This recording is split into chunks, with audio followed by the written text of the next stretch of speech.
permacultura es un método de diseño que nos ayuda a apreciar de mejor forma pues lo que la madre naturaleza ya por muchos años sabiamente nos ha estado mostrando, y necios no hemos querido, ¿cómo se dice?, notar. Eso es para mí la permacultura.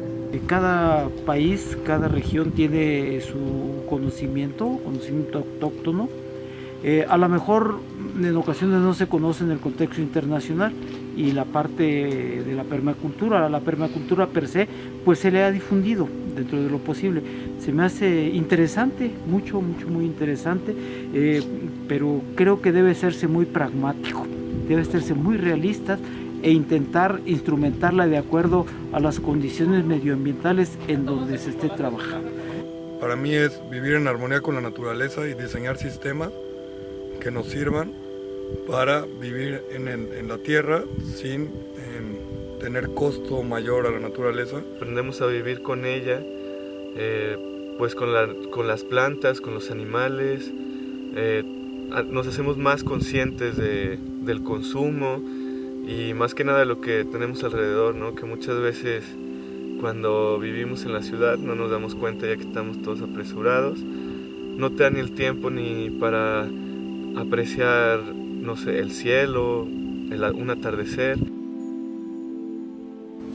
La permacultura es un sistema de diseño que nos ayuda a diseñar asentamientos humanos de forma regenerativa y en armonía con el ambiente. Permacultura en realidad son ciclos, son utilizar las cosas, utilizar todo, generar, limpiar, salud. Son muchas cosas pues importantes, vitales para todos, y es una manera de vivir que es en realidad muy simple y de lo más lógico que he visto.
Permaculture was a system that was developed by an Australian.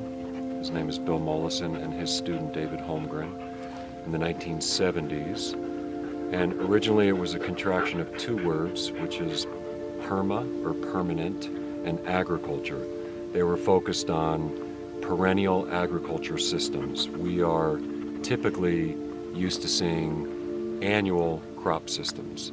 So what Bill Mollison and David Holmgren were adamant about is that why not grow perennials that take a minimal amount of care. They come back every year. We don't have to start every year afresh. And then David Holmgren went off to do his own work and to develop his site based on the principles that they were speaking about. And there are about 35 different principles and methodologies that we use. And they're the leading ideas, the leading concepts, and then we work off of those concepts. And then Bill Mollison went out on his own and started to spread the word of permaculture and they did write a book together. Bill Mollison wrote a second book. The first one was Permaculture 1, and then Bill Mollison wrote Permaculture 2, and he realized that it wasn't just strictly about permanent agriculture, that it is a comprehensive lifestyle. So it definitely involves plants and animals, but also the built environment, how we utilize energy systems, how we deal with so-called waste, which in biological systems there is no waste, And so he was very much focused on creating healthy biological systems, but a house in essence was no different than a tree. We have inputs and outputs and how we use all of that. And he would always speak about working with the biological intelligence of a place and trying to understand the local ecosystem or the local bioregion, and that the systems that we set up would mimic what's happening in the larger bioregion. Meaning that we are not going to recreate an ecosystem, but we're going to use what we call the ecosystem services or processes that are happening in a particular area, and then plug in plants that are higher yielding, can create more harvest for human beings and for animals. And so this is how the system has developed through the years. So what I would say is it's very difficult to come up with just a straight definition of something that is so broad, but I would say it's a comprehensive design system, and even as important as design is to be able to implement our systems and do them. That creates a sustainable land base. And the movement, Mollison started traveling around the world in the 70s and 80s. He came to the United States in the 80s, and what he found was that a lot of people were taking his ideas and intellectualizing them and not actually manifesting them in an environment. So he stopped visiting the United States in the 1990s, but he did travel in many places. He was a field biologist, and the whole basis of permaculture is ecology, which in ecology it is about a community of beings, I guess we would call them, and an exchange of materials and energy, and trying to create a balance with those exchanges. That's what we're attempting to do on our properties. So we're setting up our own ecosystems. But he did travel a lot to a lot of more indigenous cultures and found that people, extended families of 25 people, were supporting themselves on just a quarter acre of land. So in hectares, I mean, we're talking like a 16th of an acre. And the reason for this is because one of the principles of permaculture is to work with what we call stacking functions. So rather than just plant horizontally, we're planting vertically, and we're using every niche that we can find to put something in. And so we're smaller intensive systems, bringing all this in close to the home. That's much more efficient. Us gardeners, we know that if we have a garden that's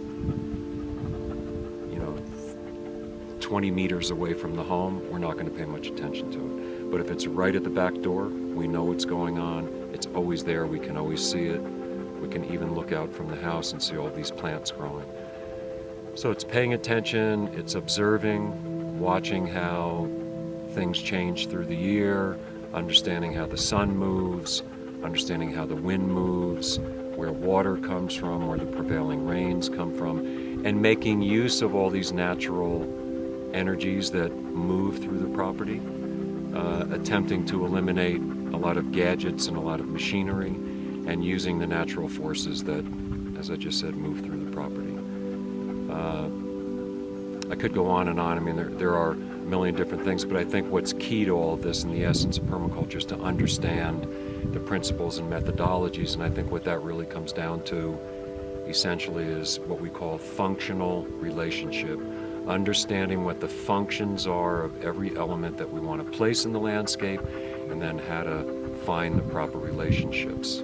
So a quick example of that is if we have chickens, typically people will go out and buy food for their chickens. What we would say is, why not plant plants that bear a lot of seeds, and then we can put those in combination with the chickens, and they can feed themselves. Things like that. That is the most, of all the design work that we do for properties, or the design work that our students learn, that's the most difficult part of all this, to find those connections. In this way, we eventually create a balanced and harmonious ecosystem.